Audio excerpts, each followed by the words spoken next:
This study guide is provided as a way to help you study for the final in protecting workers' rights in global supply chains. I hope this is helpful. Global supply chains are networks of local, regional, national, and international firms who produce and distribute goods and services worldwide and affect our lives in a multitude of ways. Global supply chains are also known as global production networks and global value chains. The idea of planned obsolescence is the brainchild of Alfred P. Sloan, sometimes referred to as the savior of General Motors. He adopted the idea from women's fashions. He noticed that women bought new dresses each year even though their old dresses were not worn. So he simply transposed that idea onto automobiles and instituted the idea of automobile changes. We currently now experience automobile changes every year. He also designed cheaper cars for people who had less money and more expensive cars for the elite. He also instituted the idea of credit. The idea of planned obsolescence is to be able to purchase things without guilt, even though your old things are not worn. Alfred Sloan had to deal with the idea of a society who valued thrift and conservation as godlike qualities. And so when introducing new car models, he had to somehow assuage the guilt of consumers who were buying a new car, purchasing a new product, even though their old product was still worn. So he came up with the idea of a used car trade-in. One could trade in their perfectly good used car toward credit for a new car. This was no small task for a U.S. population just recovering from the Great Depression, and the classic economic tenet encouraging consumerism was believed to lift the United States from a depressed economy in which about 25% of the population was jobless. The history of consumerism originates within a capitalist economic system based on producing and selling goods and services at the lowest cost per unit. This has divided the world into the global north, made up of developed, richer consumer nations, and the global south, underdeveloped, poorer, producing nations. Under the economic tenet of capitalism, a corporation's only goal is profit maximization for stockholders. Convincing the population to consume was a challenge in the early 20th century because social wastefulness was the mindset of citizens just emerging from the Great Depression. Society had to be convinced that consuming goods was appropriate. Structural functionalism is a framework for building theory that looks at a society as a complex system made up of structures, each of which have a social function. And the top-down look at these social structures and social functions suggests that they provide stability to the system, that there are norms and customs and traditions and institutions that will be carried on because these social functions will continue to work together for the good of the whole. Modernization theory is the idea that a country can adopt new technological and innovative means of modernization and move into a modern era. And those countries who choose not to adopt new techniques will be left behind. They will continue to be undeveloped countries, and they will continue to be historically backward. Marxism is a theory developed by Karl Marx and suggests that there are great power differentials between the owners of production and workers who literally add the value to the product. It is also a part of Lenin's idea, who believed that imperialism would eventually result in the demise of capitalism. Dependency theory is a result of a capitalist system that has enforced a rigid international division of labor, which is responsible for the underdevelopment in many countries of the world. The dependent or poor states supply cheap resources, minerals, agricultural commodities, and labor, and also serve as the repositories of surplus capital, obsolescent technologies, and manufactured goods. And these functions orient the economies of the dependent states toward the outside. So monies that flow from dependent states into independent states to make them more prosperous often do not flow back into the dependent states. This division of labor then is responsible for the poverty we see in underdeveloped countries. And there's little question but that capitalism regards the division of labor as a necessary condition for the efficient allocation of resources. The most explicit manifestation of this characteristic is in the doctrine of comparative advantage. World system theory is a top-down approach to looking at the world as the unit of analysis rather than looking at individual nation states as a unit of analysis. This top-down world system looks at the division of labor as one of power hierarchies. And in world systems theory, the nation states are divided into the developed countries, or the core countries, those countries that are independent and have self-control and dominate weaker nations. Semi-peripheral countries, which are kind of in the middle countries and act as a buffer between rich and poor nations. And peripheral countries, the underdeveloped and undeveloped, least economically developed and technologically oriented nations, where most of the housed labor exists. Global capital theory, as developed by Robison, offers a theory of globalization that looks at the rise of a new capitalist class and a transnational state.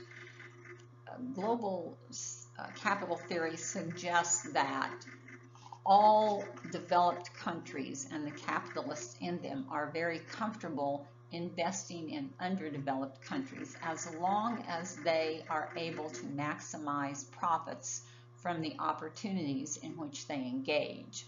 And so as a result, production systems that were once located in a single country are now fragmented and integrated externally into new global circuits of accumulation. During the early days of our nation, craft production was the main conduit through which goods and services were produced. The local market was the place where goods and services were bartered and traded or sold. Transportation and communication was limited, and so the ability of a value-added product to make its way any great distance was very limited, and so the supply chain at that point was very limited. Workers had control of the product and sometimes made the entire product. They added value, and that value was reflected in the quality and the price of the product. As we move into the 1820s through the 1870s, the time best known as the Industrial Revolution, we see the control of the production and distribution of the product move into greater markets. This was aided by the ability of transportation to become better. Steam engines were able to power trains which could take product, goods and services from one area to another and travel farther distances. And so we see the broadening of markets and the broadening of supply chains during this time. We also see the control of the work process wrested from workers' hands and moved toward the ownership of production. So the production owners had more control of the production and distribution of all goods and services. This continued and continues today in the advent of globalization, which most folks believe started around 1950 or for our purposes 1970 to the present. We have just-in-time delivery, which is a Japanese model, often called the Toyota model, which allowed producers and manufacturers of goods and services to make product without incurring warehousing and inventory costs. And they could deliver these products because of better communication and better transportation in a very short period of time to a broader world market. Corporations, as owners of production, then had total control of all production and distribution through logistics. They were able to deliver goods and services worldwide in a very short period of time. And so we see how workers over the course of the history of our country have been de-skilled and have been made little more than interchangeable parts in a production system, much as the parts that they produce. The framework for global supply chains is based on classical economic theory. Classical economic theory says that the owners of production should be able to compete in a capitalistic economic system and be able to efficiently produce a good or service at the lowest cost per unit. And that depends upon efficiency and competition. So classical economic theory looks to deregulation because complying with government and environmental regulations has a cost. They look to lower taxation because the less taxes or fewer taxes the corporation has to pay, the more that can be channeled into profits for their shareholders. They look to weaken labor laws because complying with labor laws has a cost. They look to weaken the antitrust laws because they believe the bigger the better. They look to deunionization because when workers are represented by a collective bargaining agreement, that is a contract by law that with which there has to be compliance, and there is a cost to that. And they look at dehumanization, which is simply creating workers who are interchangeable parts in a production and delivery system, much like the products that the workers produce. An aspect of global supply chains is vertical integration. Vertical integration means that one industry-specific site would be able to produce the raw materials, the finished product, and sell the product through its own distribution chain. The global supply chain is now leaning more toward horizontal integration, which allows the production of goods and services to take advantage of economies of scope and economies of scale through mergers. So for instance, food production companies, maybe Tyson and Purdue, who both produce chicken, might merge to broaden the scope of their ability to produce frozen foods, and their retail markets would then be expanded.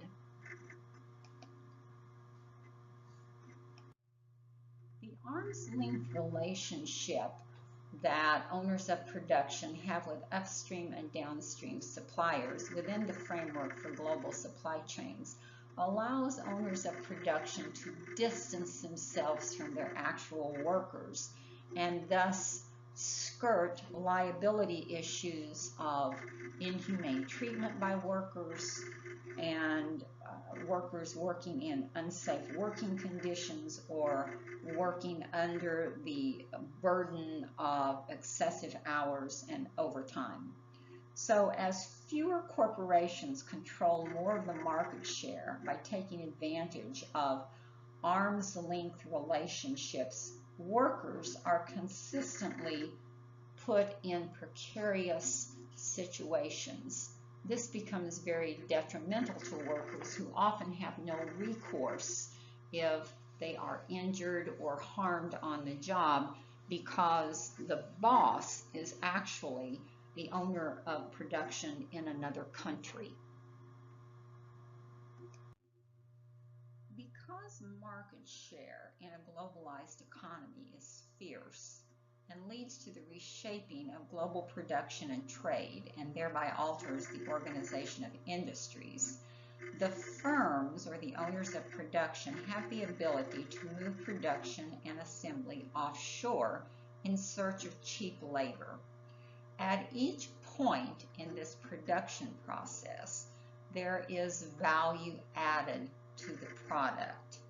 That occurs in upstream and downstream suppliers as well, and increases the product's competitive advantage or the superiority or leverage of a firm over its competitor by adding value to the product or service, which makes it more attractive to consumers. So at each point in the production process at which value is added, there is an opportunity for worker exploitation. Production firms believe they need tighter windows in which to produce new lines of goods because they are unable to predict production shifts and costs. This goes hand in hand with the repression of workers' rights according to the International Trade Union Confederation. Increased government control over freedom of expression, assembly, and other fundamental civil liberties leads to global supply chains deregulating, deunionizing, privatizing, and dehumanizing, or exercising these neoliberal practices. These practices allow businesses to compete in a free market environment to produce goods and services at the lowest cost per unit, even at the expense of their most valuable component, their human workers. The direct and indirect cost of this management style leads to low wages, unsafe working conditions, physical violence against workers, and increased worker dissatisfaction. Workers and corporations have a relationship. The goal of the corporation is to make a profit. If the corporation makes no profit, it has to exit the market. And so the relationship between workers and corporations is important because neither can function without the other. Corporations, though, have an advantage because they can hire employees at will, which means that they have total control over workers. They can hire or fire them for any reason. And this gives corporations a great advantage over workers who often are tied to the soil, which means that they have relationships and roots within their family and their community and cannot easily relocate. Corporations, on the other hand, who generally have great deals of money, can more easily distance themselves from workers at a particular site and move their production and distribution sites to other places in the world. And so then workers become a captive audience for a particular corporation in a particular place. Workers are simply less mobile, they have less ability to relocate, and fewer opportunities. So the at-will contract for workers is really more of an illusion of choice for a worker than a real option of choice. Antonio Gramsci, a political theorist and historian in the early 20th century, talked about this relationship, and he termed it cultural hegemony. Cultural hegemony is a worldview domination that describes how wealthy power brokers, such as corporations, use the ideology of this relationship to maintain certain values and norms, which then become embedded in the population's mindset. They use this cultural hegemony instead of violence or coercion. And the perpetual reinforcement and reproduction of these norms embedded in the population's mindset is propagated through the dominant cultural institutions of society, those to which workers are tied to the soil, the school, the church, the government, media, and the market. And they promote certain ways of thinking about ethical and moral beliefs. So in other words, populations of workers identify their own working lives with that of the power elites and not with other workers. This is called the domination by consent, because the population in essence is agreeing to the oppression of the cultural institutions. So in other words, workers vote for their own oppression. Corporations and people have a distinct relationship under a Supreme Court ruling of 1886, which says that corporations are natural or physical persons and thereby entitled to the pretensions of the Bill of Rights, including free speech and other constitutional protections that are extended to individuals. Yet corporations never serve jail time and they never serve in national service. So there are distinct differences. The legal status of corporations calls into question the ways in which they can be held accountable in their relationships with workers, consumers, and society. Most governments regulate worker protections through legislative means, such as minimum wage laws or health and safety regulations. These regulations are either strengthened or weakened as national governments sway from conservative to liberal worker protections. Environmental regulations also have an impact on workers as environmental activists and governments debate new social policies. As multinational corporations expand, individual governments face difficulties in holding corporations accountable because of the lack of international regulation. There exists no international governing body which controls corporations' actions within various countries, although the corporations must comply with various countries' domestic laws. So this space, this vacuum that is created because no international governing body exists, allows corporations to maintain their power and give them control over their transactional and transnational dealings. One of the other problems is called structural adjustment policy, which began in the 1970s under the Nixon administration and has to do with rich countries such as the United States being able to immediately ship money, infuse money into a poor country's economy and then hold that poor country's economy hostage until the loans, the structural adjustment policy loans, are paid back with interest. This often creates a situation within a poorer country in which they must comply with debt obligations in lieu of providing social services for their citizens.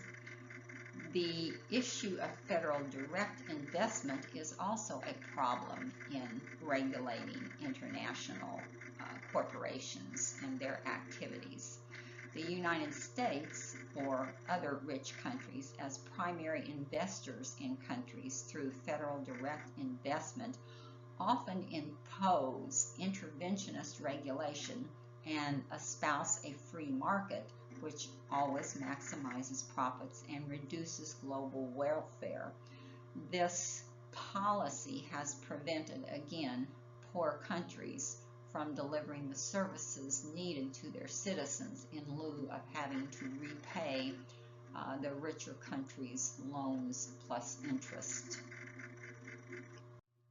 There have been some solutions posed to the lack of an international governing agreement, and some of those solutions are posed by the United Nations, an international agency created in 1945 at the end of World War II in an effort to harmonize international relationships. One is Agenda 21, a voluntary action plan for sustainable environmental development, which was created during the Earth Summit in Rio de Janeiro, Brazil in 1992 and signed by 178 countries. The United States did not sign on to Agenda 21, and so the richer countries often do not engage in compliance as suggested by United Nations agency for fear that it will harm the free market approach they take to international trade. The other non-governmental agencies which work with international trade on a local, state, and national level also are only able to make strong suggestions or recommendations.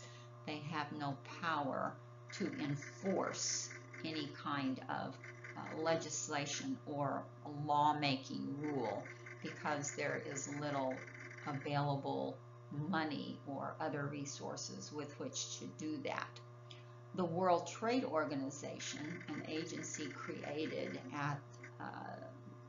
after 1995, was to promote the harmonious trade and provide solutions for countries who had difficulty with trade regulations. That tends to be an organization that favors larger, richer countries, and so the adjudication process through which these trade flow cases which are to enforce the rules of trade between nations is often laborious and tends to reflect the power of the richer nations, such as the United States. The United Nations International Chamber of Commerce is a compact which resulted from calls for core values in the area of human rights and labor standards and environmental practices. It is a document that, again, is wholly voluntary through corporate compliance. Corporations feel that they can self-regulate themselves more cheaply than they can comply with environmental regulations, and to date they have strongly tilted the playing field toward themselves in that effort. Past efforts to regulate international trade have not always been so corporate-centric. During the early 1900s and late 1800s, regulation was enacted to prevent the economic concentration of power within newly emerging industries. President Cleveland signed into law the Interstate Commerce Act, and Congress enacted the Interstate Commerce Commission, which was designed to regulate railroads and charging for the transportation of goods. The Sherman Act was enacted to deal with monopoly power and price fixing, and the Pure Food and Drug Administration Act was the result of consumer outcry against unsanitary and violent practices in slaughterhouses brought to the public's attention by Upton Sinclair through the publication in 1905 of his epic work, The Jungle. We also see during this period the creation of public utility commissions which regulated private gas, electricity, and telephone companies. We see laws passed against child and forced slave labor. We also see the entry of Ralph Nader a consumer protection advocate into the fray with his book called Unsafe at Any Speed, which was a critique of the American automobile industry. He has written many books since then, and his group of followers, often dubbed Naders Raiders, led to groundbreaking investigations of the Federal Trade Commission and its overhaul. He also advocated watchdog groups, including Public Interest Research Group, the Center for Auto Safety, and Public Citizen. We also see at this time Rachel Carson's book, Silent Spring, which is an expose of carcinogens, particularly DEET, being sprayed on produce that the public was consuming.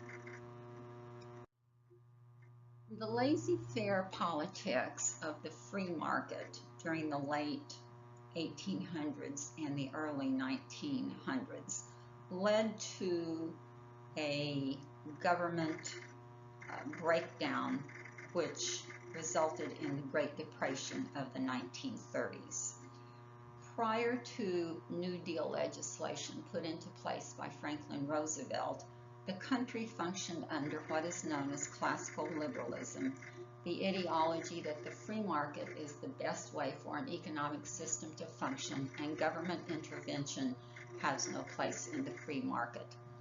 After the decline of the economy in the 1930s and the institution of New Deal legislation, which was adopted based on Maynard Keynes' Keynesian economics, which says that at certain times, government intervention in the market is necessary to shore up the economy then began to do better, and it was a time in which workers were allowed to have collective bargaining representatives in the form of labor unions.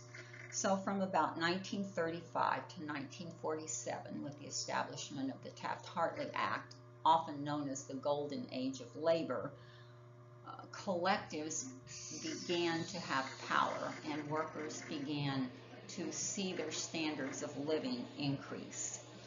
Power situated within the collective was really feared by corporations, and they began to see that their power was being dismantled, and so they instituted what they called welfare capitalism, the idea that management could better look out for the needs of its labor force than could the newly represented collectives.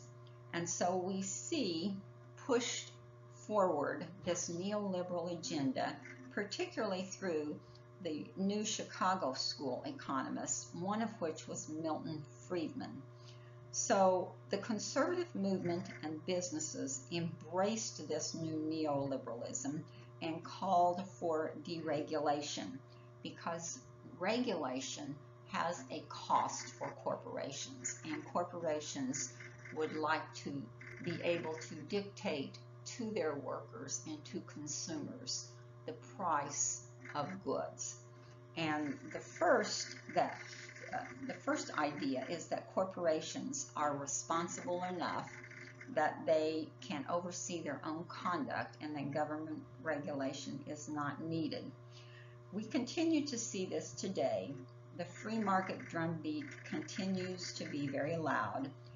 Although current trends that are beneficial for corporate growth are not beneficial for human sustainable development.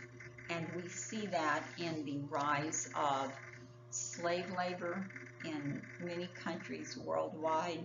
We see that in the lessening of wages and benefits and worker protections in the workplace. Some assumptions we make about global supply chains, international frameworks, are that capitalism as the best economic system promotes the best way to do business in a globalized economy. An assumption, one must remember, is an unconscious belief about something about which we don't even take the time to think. And many economists believe capitalism is the best producer of free trade, open markets that produce the best and most goods at the lowest cost per unit. They believe this is done through competition, which forces firms to compete with each other. They believe that trade liberalism, which is the taking down of all regulatory barriers which might impede free trade, as the best possible solution. And they believe that neoliberalism as a political ideology is the best way to do business. And so under neoliberalism, we see the elimination of regulations or deregulation. We see the deunionization or the elimination of labor unions. We see the privatization of all firms, even those who are generally governmental entities. And we see the dehumanization of the workforce, in which workers have become interchangeable parts in a system. Even though many economists believe capitalism to be the best economic system, there are economists who know that regulatory compliance is a requirement for a peaceful economic climate. Without some sort of regulation, there would be anarchy and chaos in the market. So many governments engage in protectionist measures because they want to protect their own market share, and they generally do this through tariffs. They apply tariffs to imports that are being produced in other countries and sent to our country. They also do this through a rules-based regime. They are proponents of the right to own property, to engage in private contracts and market activity, and to guarantee to participants in the political process the social rights they believe they are due, and also a social safety net, which some often call welfare. Even classical economists like Milton Friedman believes that there should be some regulations in the market in order for a capitalistic system to thrive. The question then is, should global supply chains framework be predicated on efficiency or transparency? Those who favor the efficiency model tend to promote capitalism, and those that favor the transparency model tend to look for some kind of arrangement in which the performance of the actors, which would be governments and markets and non-government organizations, perform, and how should they prioritize their principles. And those individuals believe that inclusiveness and transparency, which fosters legitimacy, produces the better outcomes in the spirit of democracy. And so when we look at transparency models, we look at the issue of multilateralism, which is the principle that 3 or more governments get together, smaller governments, and they form a larger power source than do each of the smaller countries individually. So the idea of inclusiveness in a global trading system, which is often thought of as a public good which produces fair outcomes and produces stability in global trade relations, is a way to produce a consensus-based decision or decisions on how the framework of global supply chains should operate. This also brings into the discussion the idea of fair trade, a social movement which came into prominence about 40 years ago, as a way to incorporate incorporate into the lives of agricultural producers in underdeveloped and undeveloping countries methods for sustainable farming and human rights protection through social justice and economic security.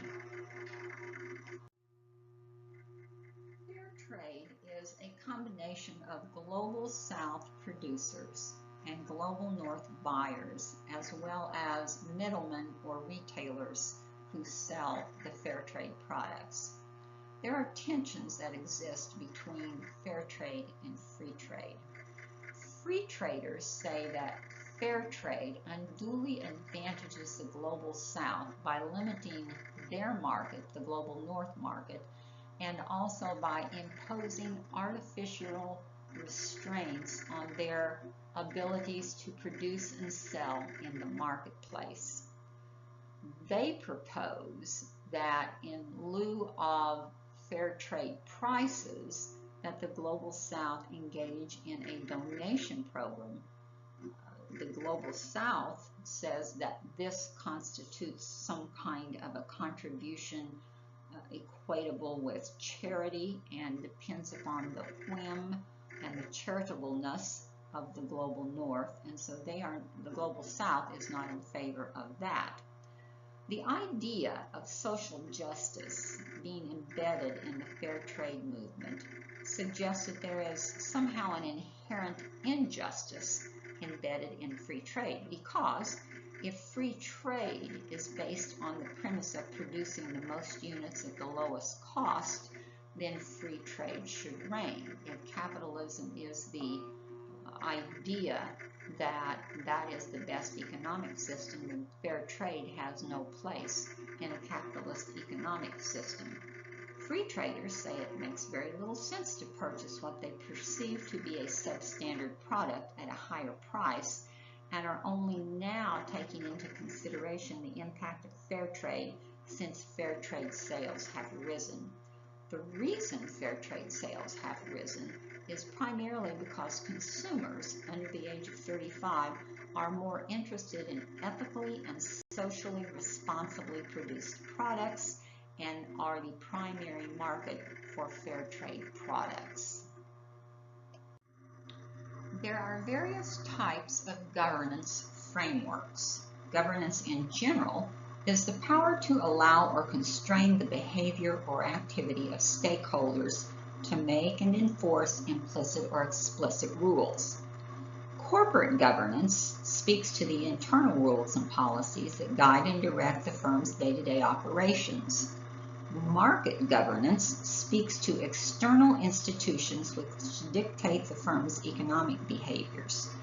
And industrial governance is the coordination of the production, distribution, finances, trade, and investment activities of a firm.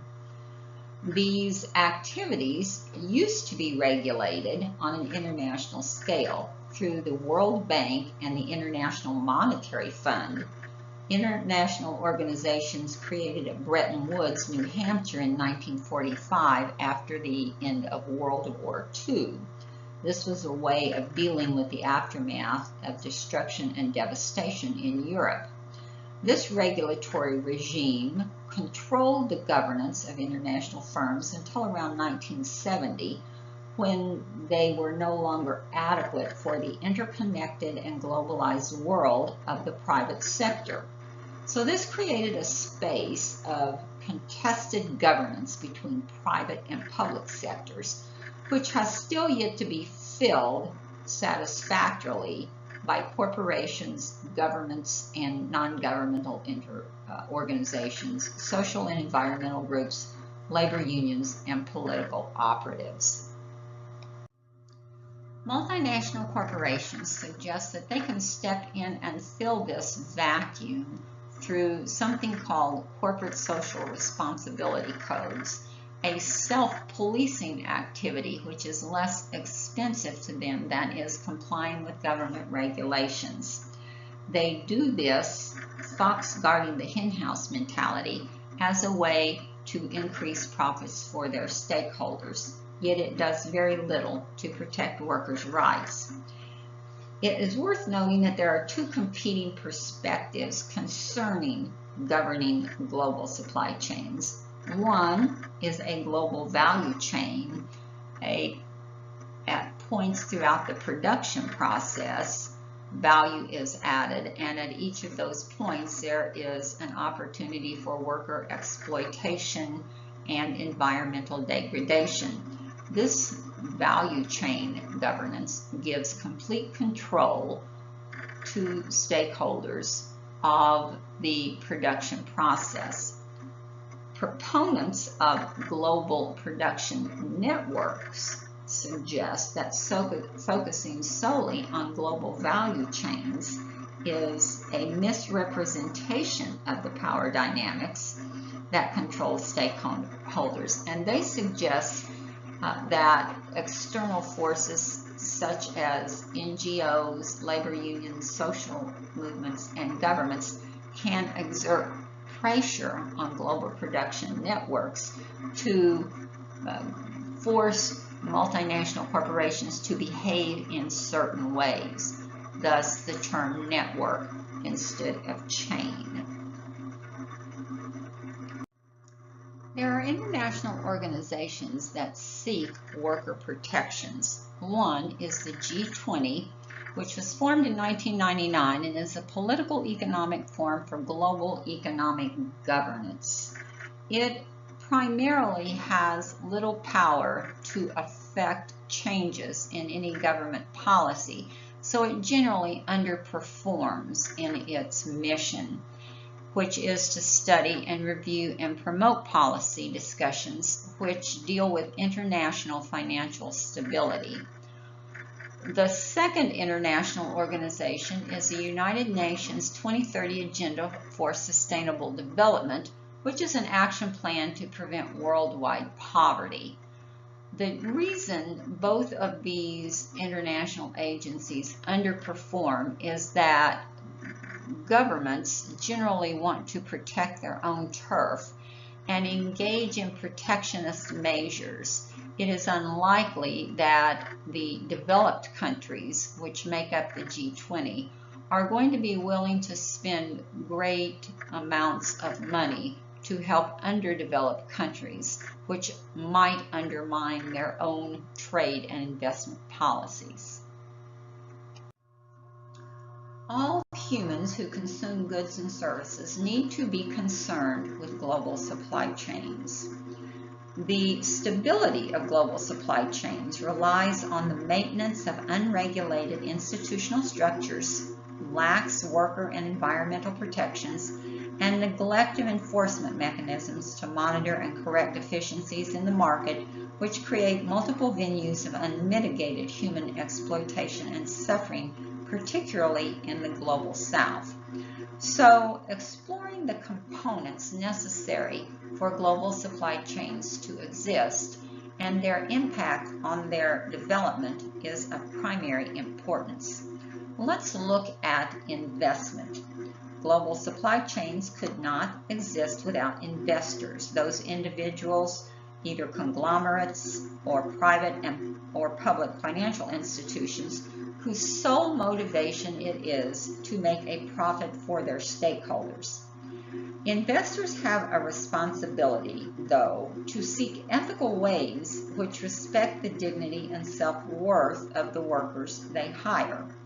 And so because these investors are at financial risk for their firm's operations, they seek a pliable workforce, they seek a strong military to tamp down any insurrection among the workforce, and they seek compliant governments which will provide lax regulation.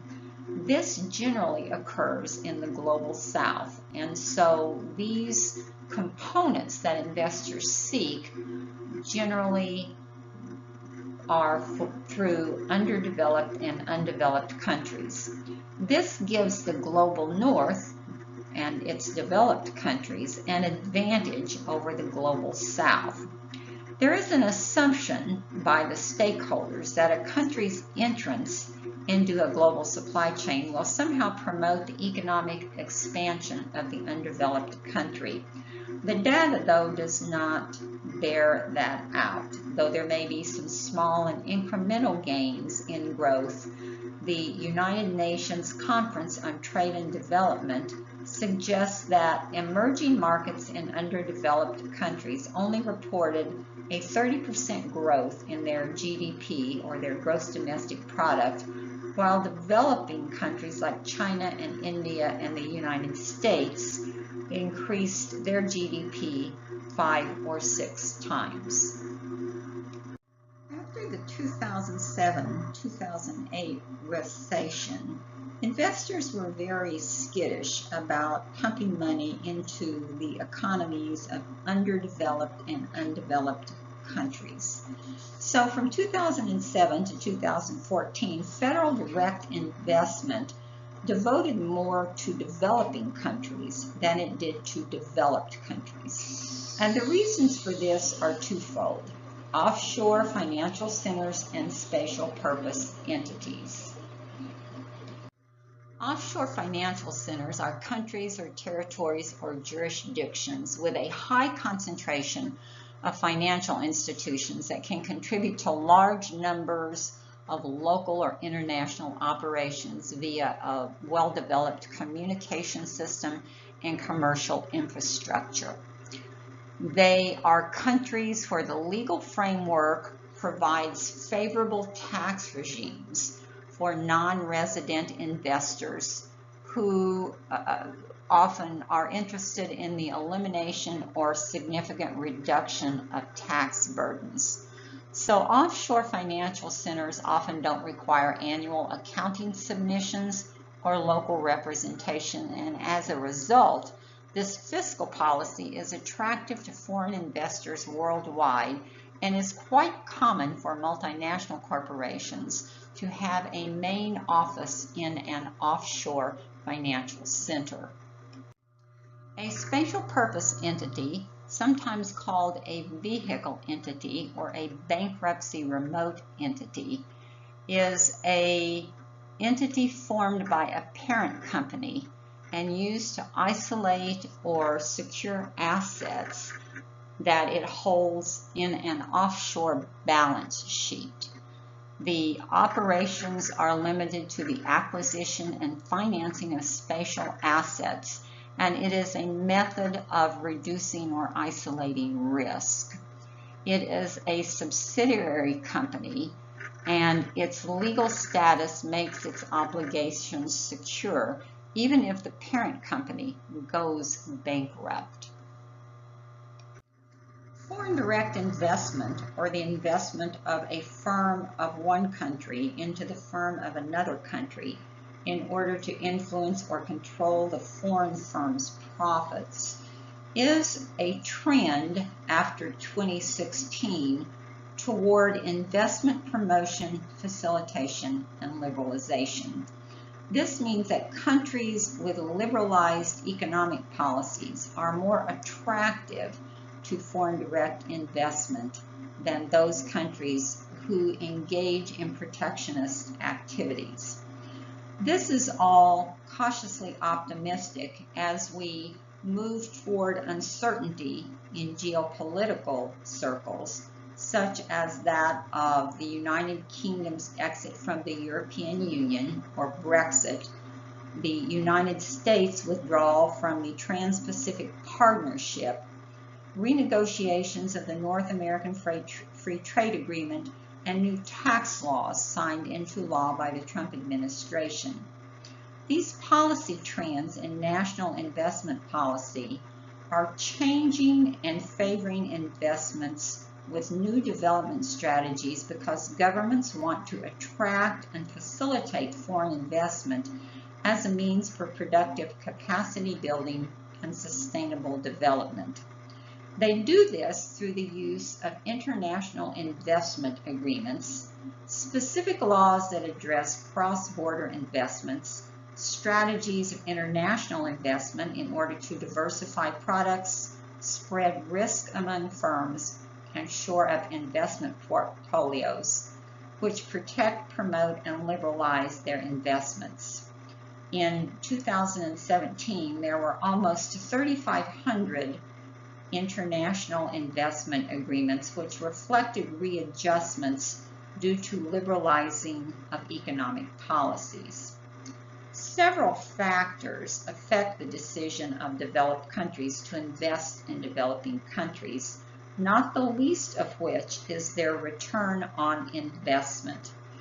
This is an infusion of cash by a host country which establishes some brick and mortar structures or equipment that is not easily retracted.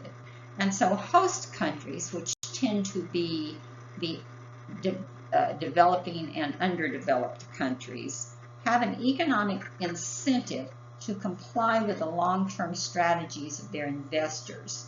But as a resource-starved host country, they have a greater incentive to change the terms of the agreement to recoup short-term gains. And so these host countries are often held hostage by the developed countries because they have to spend their monies that they make through the production and sale of goods to pay back the debt of the foreign direct investment plus interest, and consequently have little money left in their coffers through which they can promote sustainable social welfare in their own countries. Investors can help in policing human rights abuses by requiring transparency in their supply chains. The California Transparency in Supply Chains Act, passed in 2012, requires California large retailers and manufacturers to disclose via their website the efforts that they make to eradicate slavery and human trafficking from supply chains, though this is not a requirement nor is it enforced. The UK Modern Slavery Act, passed in 2015, says that after 2016, large firms, which are firms which have an annual income or turnover of over 35 million pounds per year, are to annually publish the steps taken to ensure the prevention and eradication of slavery and human trafficking in their supply chains.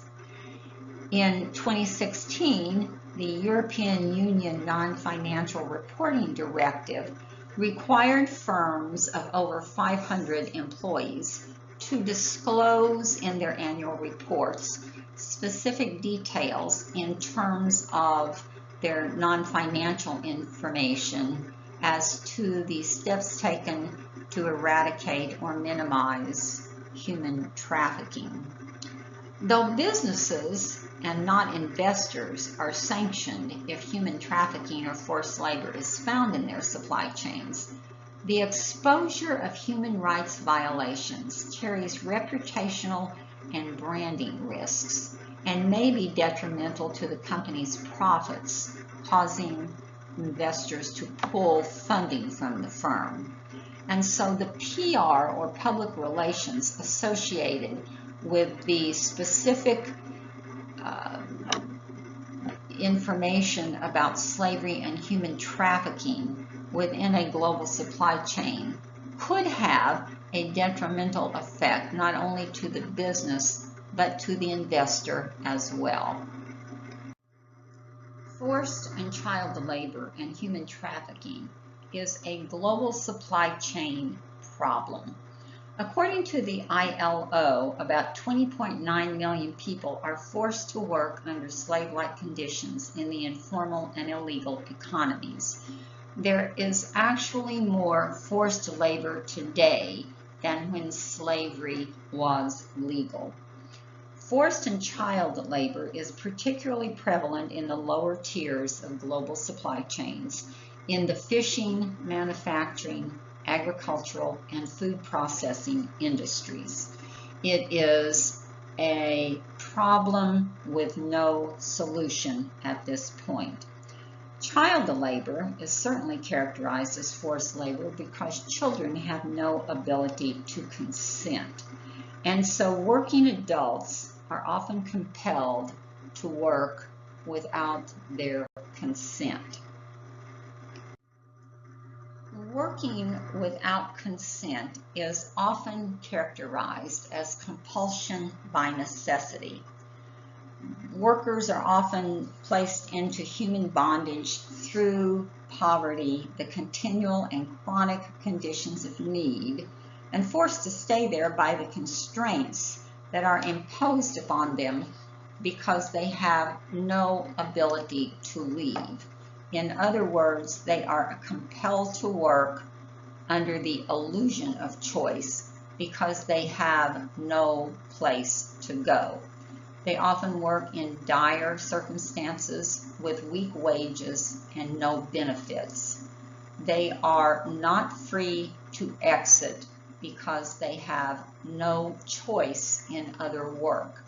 They are conscripted into economic debt bondage, sometimes called bonded labor, which is a common form of slave labor in the global South currently in existence.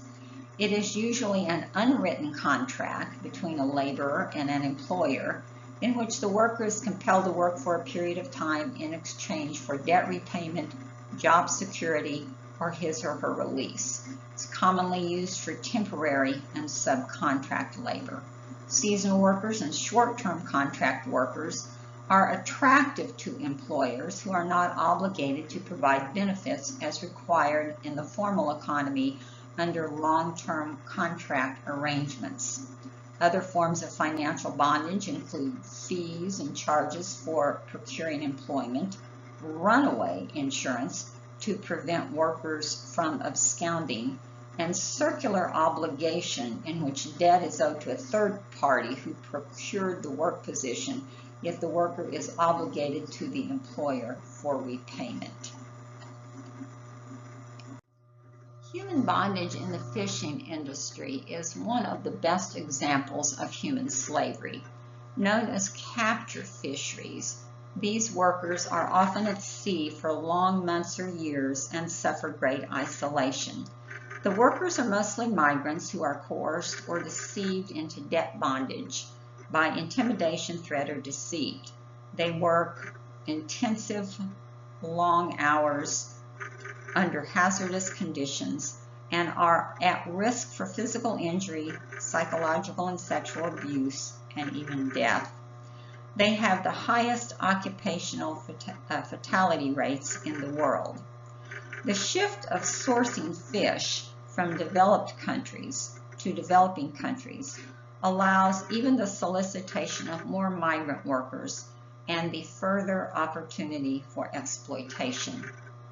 Flagships are fishing vessels which operate under a country's flag and have the primary responsibility for combating forced labor and human trafficking.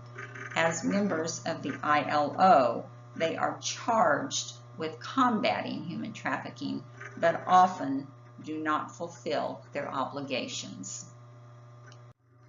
The global consensus is that human trafficking has to be stopped, and the international community is taking note of forced and child labor and encouraging non-governmental organizations, corporations, and governments to respect human rights through their business practices. The global consensus that slavery in any form is a serious human rights violation and that no one should benefit from the crime of forced labor directly or from forced labor exacted by a third party in a global supply chain is prevalent in international labor organization efforts to combat human bondage. But the suggestions and recommendations made by the ILO have little enforcement power and generally are never approved. The United States has passed in 2015 the Trade Facilitation and Trade Enforcement Act, which prohibits the entry of goods subject to seizure made by forced or conscripted labor into any U.S. port.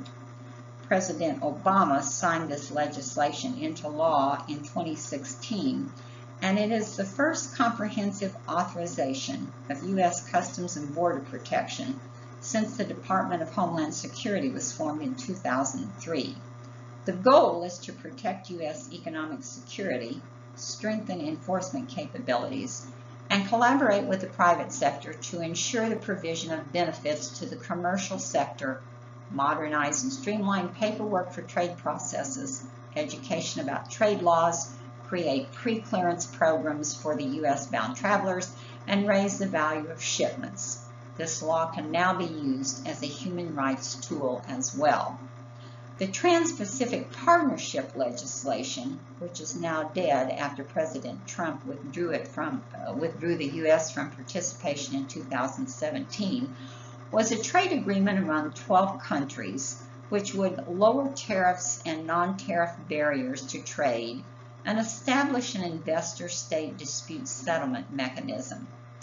The International Union of Food, Agricultural, Hotel, Restaurant, Catering, Tobacco, and Allied Workers Association, an international federation of affiliated trade unions in 127 countries with over 10 million workers employed in agricultural and plantations and working on the preparation and manufacture of food and beverages, was publishing stories about the victimization and exploitation of workers in various industries. There are countless cases of abuse, illegal discipline and termination, and unfair treatment documented in their reports. This then becomes the battle between public and private control. So we look at the tensions between public good and private good. Within the privatization camp, there live hyperglobalists, those who believe that states or governments have already ceded power to free market capitalism, and now the only path forward is to facilitate a smooth transition to a globalized economy in which market forces dictate economic, social, and political policy. Privatization would mean the ownership and allocation of goods and services by private parties. Many world leaders, Margaret Thatcher, Tony Blair, Ronald Reagan, and Bill Clinton, have moved their countries' economies into this camp. The public good, on the other hand, is noted through the tragedy of the commons. It's an idea that people can effectively manage their common resources together for their shared benefit if they have suitable conditions.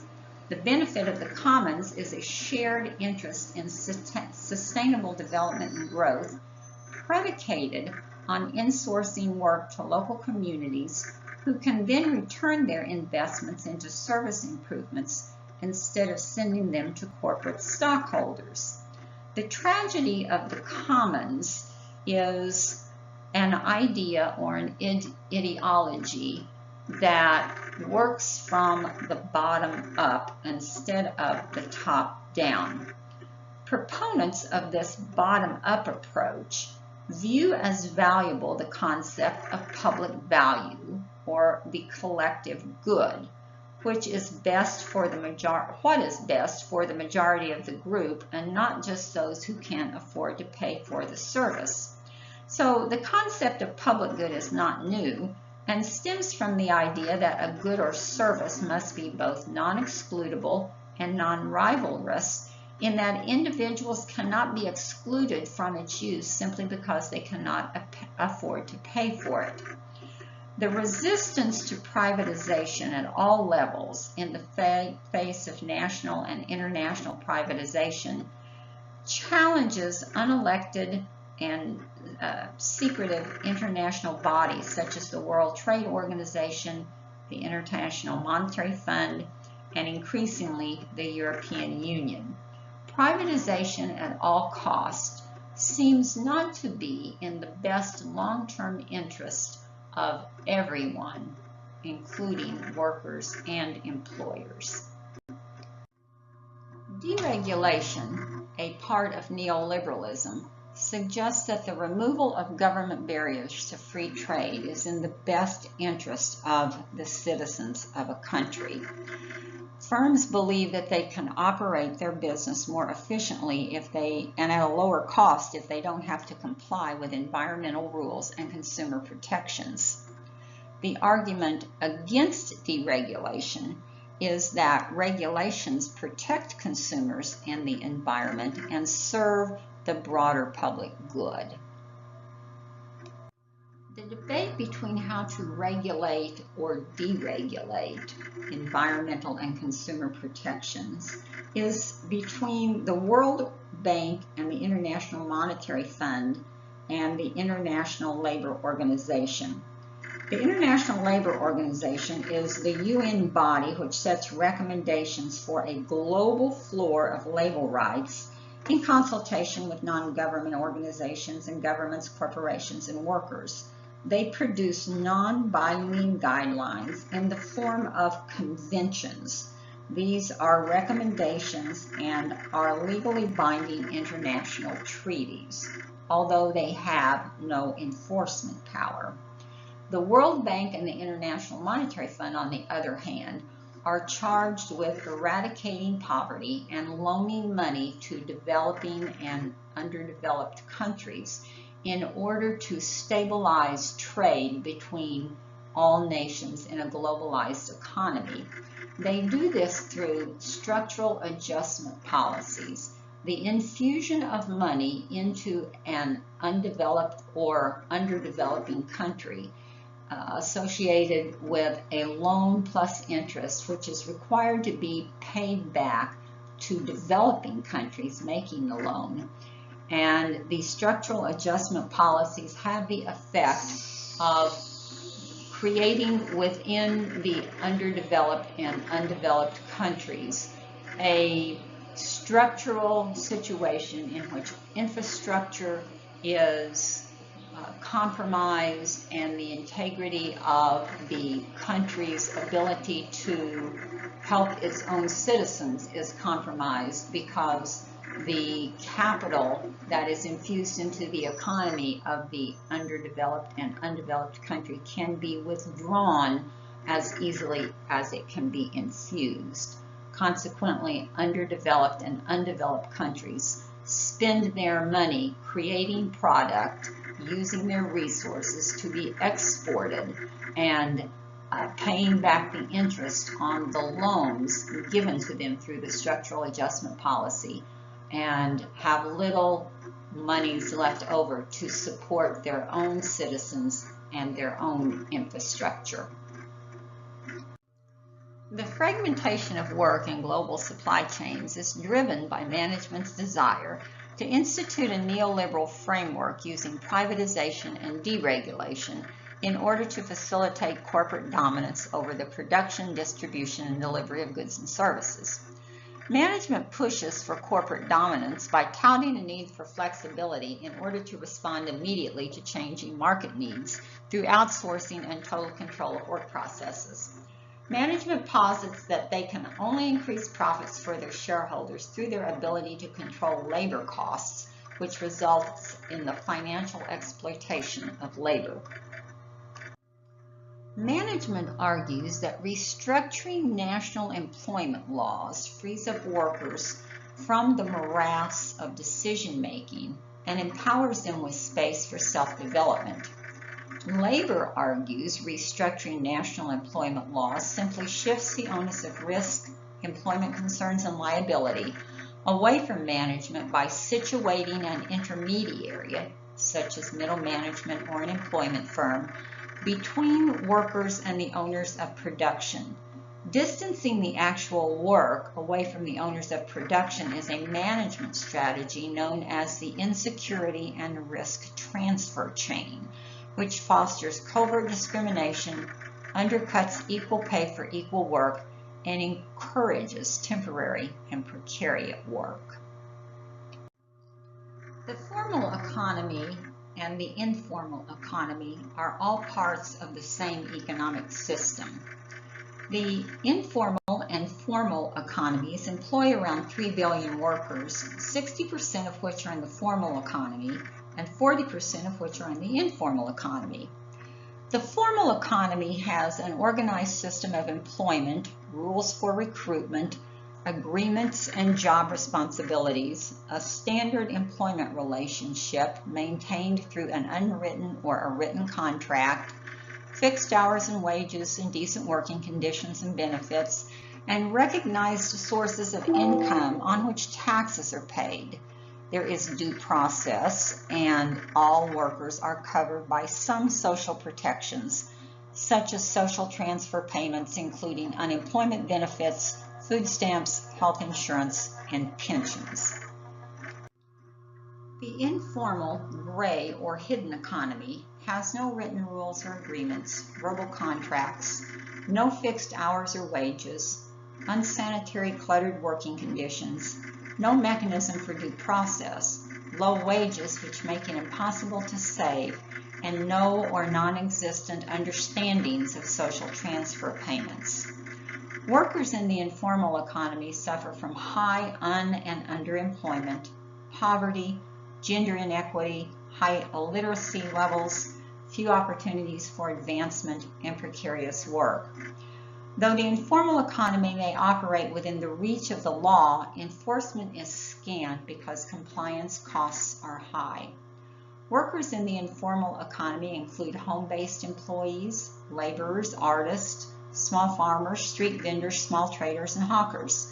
These workers, legal or illegal, are unrecognized workers who cannot exercise their right to withhold their labor, seek redress for grievances, and are excluded from social protections.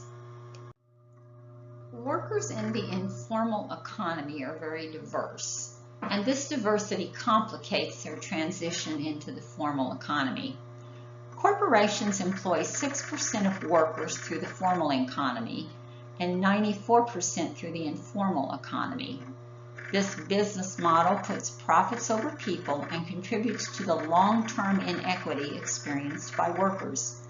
The insecurity and risk associated with this business model directly and indirectly puts workers at risk economically and socially. The continued fragmentation of workers in the informal economy allows corporations to remain unresponsive and irresponsible for their workers' welfare through triangular employment, an employer-employee arrangement in which the worker is subcontracted through multiple agencies, further distancing him or her from the owners of production. There are more women than men in the informal economy, and the home-based workers in China and India alone account for over 50 million plus workers. The biggest barrier to achieving decent work in global supply chains is the informal economy. The growth of the informal economy is facilitated through poorly designed and implemented macro policies, such as structural adjustment and neoliberalism, created by developed countries seeking low-cost labor in countries with lax regulatory, tax, and environmental rules and vulnerable populations. Restructuring the regulatory environment would go a long way in righting this inequitable balance between workers and employers. One solution is restructuring value chain governance, the rules dictating how global supply chains produce and deliver product. This old form of governance is market-based, also called hierarchical governance or vertical integration, which means all production and distribution is under the ownership of one corporation which sells product in local, regional, or global markets in exchanges of goods and services between buyers and sellers at the point of equilibrium, the agreed upon price at the point of sale.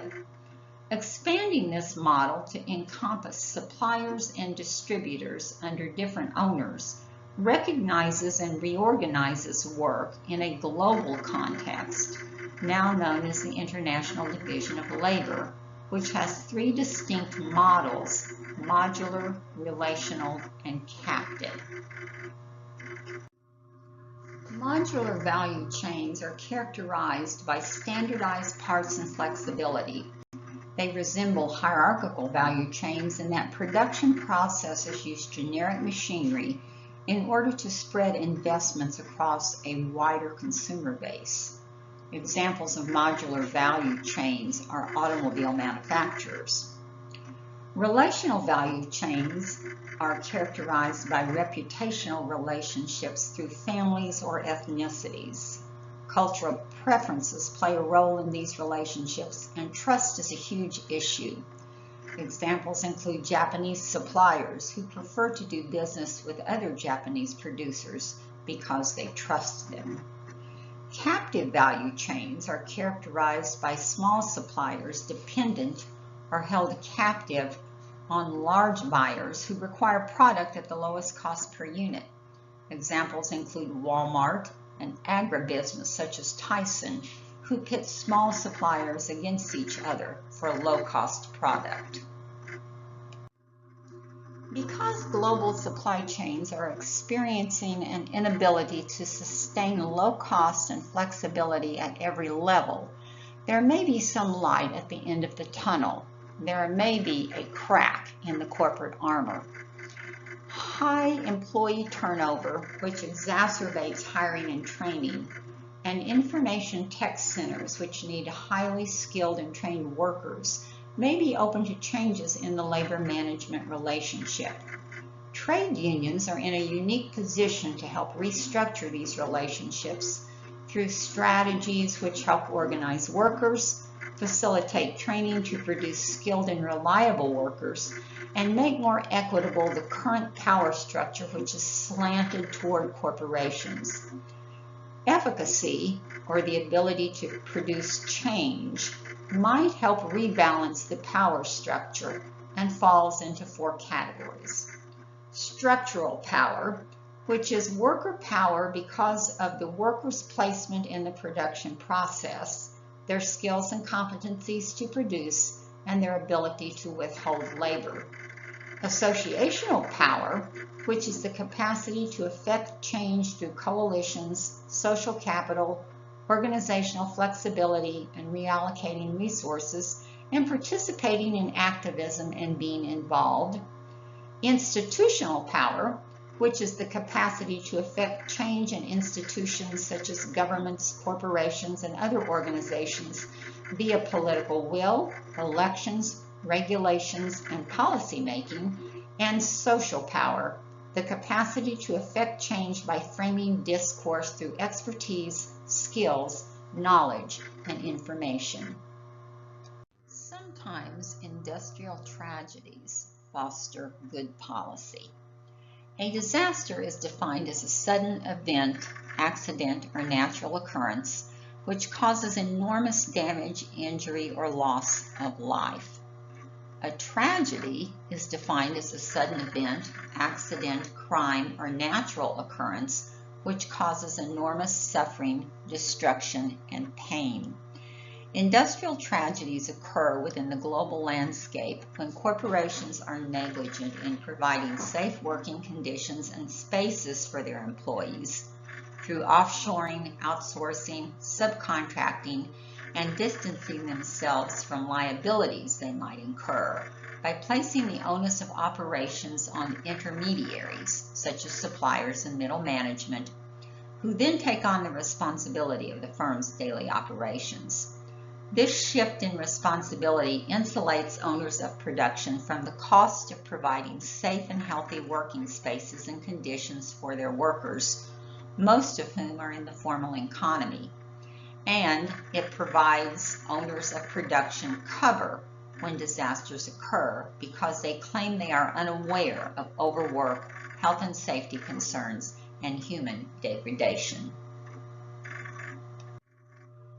Though corporations claim non-culpability for the role they play in the loss of life and property when industrial disasters and tragedies occur, their primary response and solution is a public relations campaign about how their corporation takes social responsibility seriously without ever conceding the major role they played in the tragedy.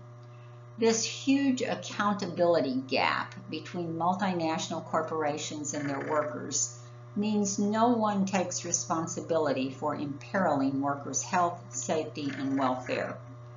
Employers are unwilling to compromise profits at the expense of transparency, accountability, and improved working conditions. The fragmented framework of global supply chains means no one person or firm is directly held responsible for injury, loss of life, or property damage. This non-compliance with basic health, safety, and environmental regulations ensures that workers will be blatantly disregarded and tragedies will continue to occur. This then is a platform from which each tragedy can become a focusing event which might lead to policy changes. There do exist policy changes that result from focusing events. The Triangle Shirtwaist Fire in Manhattan, New York, the Phillips 66 petroleum chemical explosion in Pasadena, Texas, Pakistan's industrial 9/11 in Karachi, Pakistan, the Rana Plaza building collapse in Dhaka, Bangladesh, the explosion at the Foxconn Chengdu factory in Chengdu, China, and the factory worker killed in the Korean-owned Anja auto factory in Buceta, Alabama, are examples of industrial tragedies which could have been prevented if management had ensured safe working conditions for their employees. Multiple injuries, the enormous loss of life, and the sheer volume of property damage makes these particular tragedies focusing events which have been used as tools for policy changes. Communities have been acculturated to dealing with the long-term effects of natural disasters, so focusing events which significantly affect local communities tend to galvanize people to demand action to prevent another disaster. But these calls for change do not come easily, as corporations who realize policy changes mean increased regulations with which they must comply fight the changes in order to maintain profit margins. Some legislation in the form of worker protections have been approved even in the face of extreme pushback by corporations. The New Deal legislation, the Fair Labor Standards Act, the Bangladesh Accord on Fire and Building Safety, Jobbers Agreements, the United Nations Guiding Principles on Business and Human Rights, and the European Coalition for Corporate Justice are examples of policy changes resulting from coalitions who join the governments, multinational corporations, and non-governmental organizations to push for changes in health and safety laws. Yet the track record for improving worker protections is not good. There is still a long way to go. Corporate social responsibility, sometimes called a soft law approach, is a firm's effort to assess and take responsibility for its effects on people, the planet, and profits. The concept of corporate social responsibility is the result of tensions between internal or instrumental forces who want to control the consequences of the firm's actions through competitive advantage or shared value in order to sell more product, and external or environmental forces who try to fill the void created by lax or non-existent regulations through pressures exerted by non-governmental organizations, social movements, state governments, and society pressures to force a firm to protect workers and the environment. Corporate social responsibility models are attractive to firms because they are non-obligatory, voluntary, and non-enforceable. The idea behind corporate social responsibility is soft law, non-amenable to court action, and turns on its head the idea that hierarchical commands as coercive orders encourage preferable firm behavior because it provides wiggle room for flexibility and allows competitiveness in the market. Binding law, on the other hand, forces compliance and affects a firm's profit margin, reducing the scope of possibilities for the firm, and is the firm's preferred technique for global governance. There are two different perspectives concerning the effectiveness of corporate social responsibility. From the firm's perspective, corporate social responsibility allows the firm to police itself thus freeing the firm to make all decisions in their own best interest, that interest being profit maximization. Firms posit trade unions as barriers to profit maximizations, and so seek ways to avoid trade union representation by pushing for voluntary compliance through corporate social responsibility codes. But these codes have serious flaws, and little evidence exists as to their effectiveness. Creative destruction, a term coined by Joseph Schumpeter, an Austrian-born economist, is a pro-capitalist idea which requires coordination between productivity, wage growth, and competition. Schumpeter says for new wealth to be created, old economic policies or ways of doing things must be destroyed.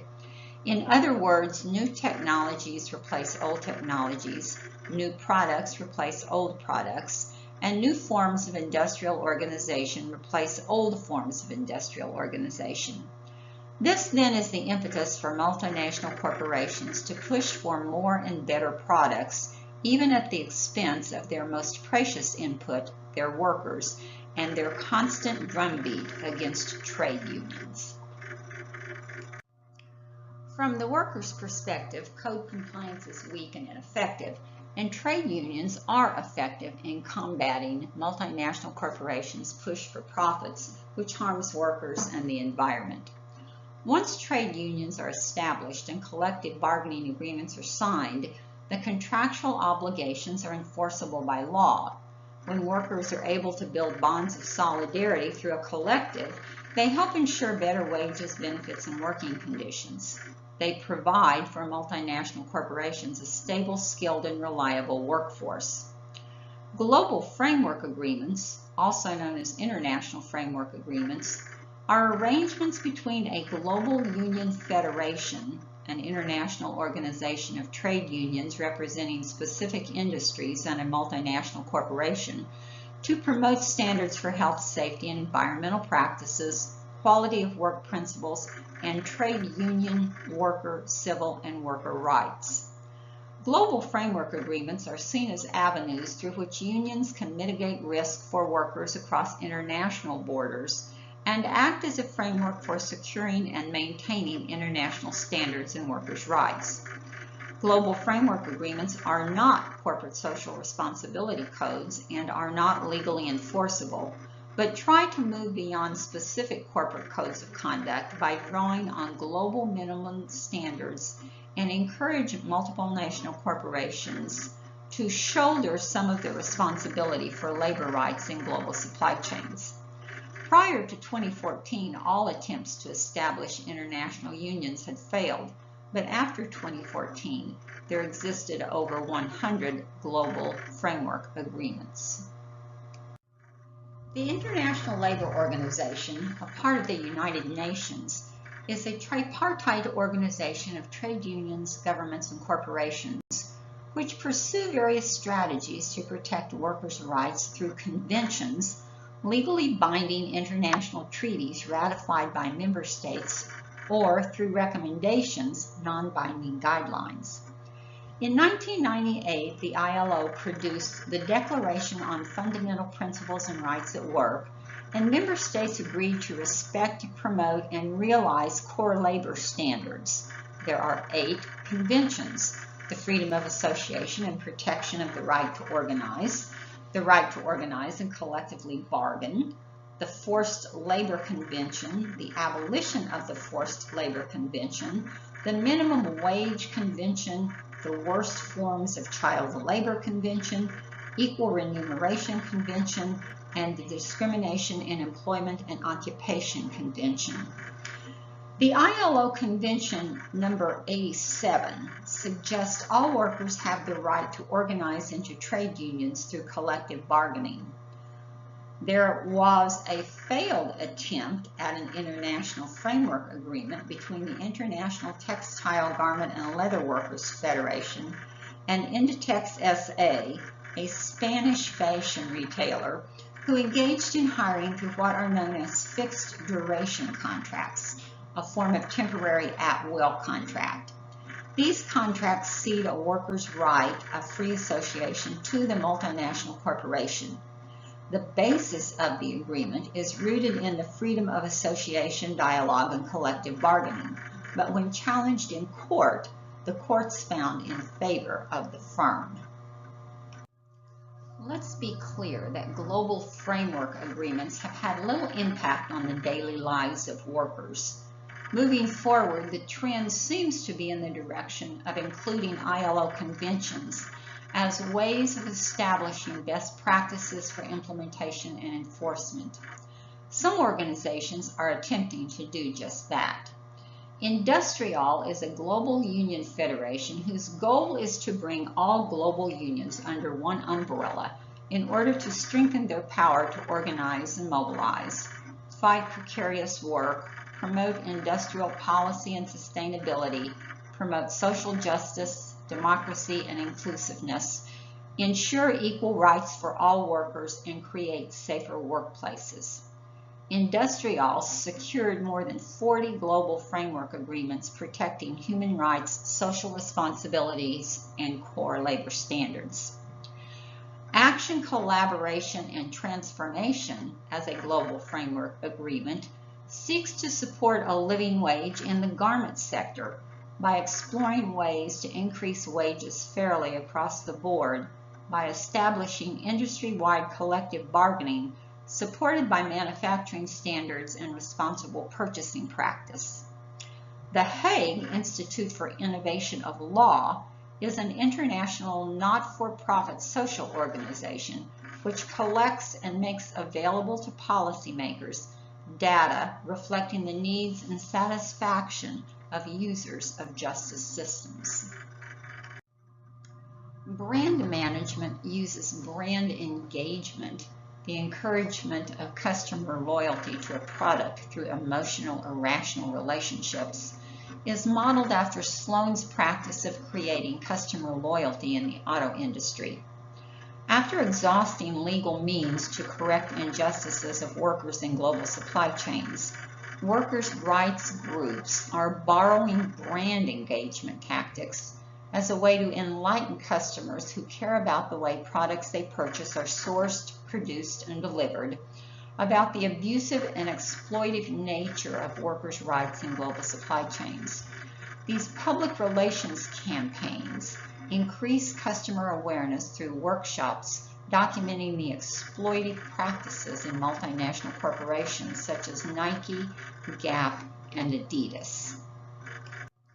Another strategy used to level the playing field between workers and employers is co-determination, an attempt to expand decision-making power to workers through work councils, an intermediary between labor and management and consisting of employee representatives. The idea is to invest in human capital, the education and training of workers, in order to make them more valuable to the firm and thus increase return on investment because a knowledgeable workforce is an asset to the firm. Particular to Germany, this strategy encourages a high level of worker participation. There are political and legal strategies to regulate global supply chains. It is ironic the laws designed to protect workers from slavery and abuse are now being used to exploit them. As consumers of products, we have an obligation to workers to police the unscrupulous employers who build profit margins on the backs of workers due to exploitation of outdated or non-existent laws. The reach of the ILO is limited because it makes treaties with states and not corporations. Trust in transnational corporations' desire to fix these issues is low.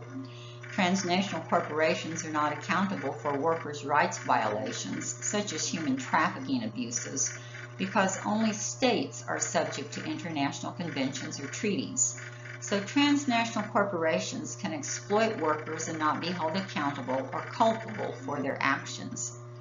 Export processing zones, or free trade zones, spaces used by developing countries to export, store, or re-export products, are not under control of a specific state, and so they function as a law-free space over which there is no cross-border jurisdiction. The only stopgap measure in light of lax or non-existent international laws to govern transnational corporations' activities is open and transparent international governance structures which force compliance. The issue then becomes how to hold transnational corporations accountable for their actions. The UN's unsuccessful attempts to move the needle toward workers' rights protections have generally failed. In 2005, John Ruggie created the Protect, Respect, and Remedy framework, which addresses what should be done and is situated in the Guiding Principles on Business and Human Rights framework. This polycentric governance framework forms an alliance of three types of governance: a system of public laws administered by states, civil governance involving consumers and advocates, and corporate governance which oversees its own business dealings. The challenge is creating and administering an alliance which is complementary while maintaining the autonomy of each. The goal is to fill the void in international law with binding rules where currently only soft laws such as corporate codes exist. One solution is the Global Compact, a network of global people seeking accountability from transnational corporations through dialogue, strategies, and transparency. The compact includes giving transnational corporations status as people, which would make them accountable to human rights violations much as states are, and creating an autonomous international tribunal as an enforcement mechanism triggered when states violate their duties of the Protect, Respect, and Remedy framework. This approach is met with unbridled resistance from transnational corporations who demand flexibility in the way they do business. Trying to find a balance through due diligence is a challenge. Firms need workers and workers need firms, so it is in the best long-term interest of both firms and workers to figure out an equitable balance between workers' protections and the firm's need to make a profit. Global supply chains have had a positive impact on job creation across the globe, and participation in the formal world of work increases a worker's chances of making a sustainable living. But there are failures at all levels within global supply chains, which act as a hindrance or a deficit for workers because of the lack of protections. This failure contributes to the undermining of workers' rights in the formal and the informal economies. Workers are a firm's most valuable asset because within the worker lies the ingenuity to birth new ideas and ways of thinking. Also, workers are all consumers, so making affordable products workers can buy increases the firm's ability to sell. Human rights due diligence is one means by which firms can identify the gaps in global supply chains which exploit workers by improving their risk and assessment management practices, making available to the public efforts to correct these injustices, and finding remedies for the problems. Due diligence, primarily utilized within European borders, serves as a model for global supply chains worldwide to more equitably balance the power between worker protections and profit maximizations. Efforts to protect workers and environmental rights include open dialogue, freedom of association, collective bargaining, public procurement to advance decent work, and an assurance that non-standard work doesn't undermine labor rights. The Trade Facilitation and Trade Enforcement Act of 2015, an updated U.S. 1930s law, prohibits entry of goods produced by forced labor into U.S. ports. These goods are subject to seizure. The French National Assembly adopted a duty of vigilance bill, which requires firms to identify and publish adverse impacts of their activities, and failure to comply can trigger court action. The United Kingdom developed a national action plan to implement the Respect, Protect and Remedy framework, and the modern UK Slavery Act of 2016, a coalition of business, labor, and NGOs to address issues of supply chain transparency, also promoted something called extraterritoriality, which exempts a territory from legal jurisdiction of local law. Yet these measures are as yet unenforceable, so they act as merely suggestions. It is always in the long-term best interest of all parties to strategically pre-design, investigate, and implement plans to correct these imbalances and establish, restore, and/or strengthen social justice for all stakeholders. The current imbalance between labor and workers' rights and multinational corporations and property rights has slanted the playing field in the direction of corporations. Though small glimmers of hope reside in efforts by international agencies such as the United Nations to encourage and promote worker protections, make no mistake that multinational corporations hold all the cards. Changing this dynamic is a monumental task. Shock doctrine, a term coined by Naomi Klein in her book, The Shock Doctrine, The Rise of Disaster Capitalism, applies to the approach used by leaders in capitalist countries to only promote free market laissez-faire economics and use natural and man-made disasters as a way which devastates citizens and communities to impose austerity measures on populations and move toward privatization as the solution. The politically charged economic situation pits neoliberals and hyperglobalists against those who favor collective action to balance a corporate-heavy economic power relationship between labor and management. Potential avenues of hope do exist, but will only be successful if the current global power arrangement is restructured.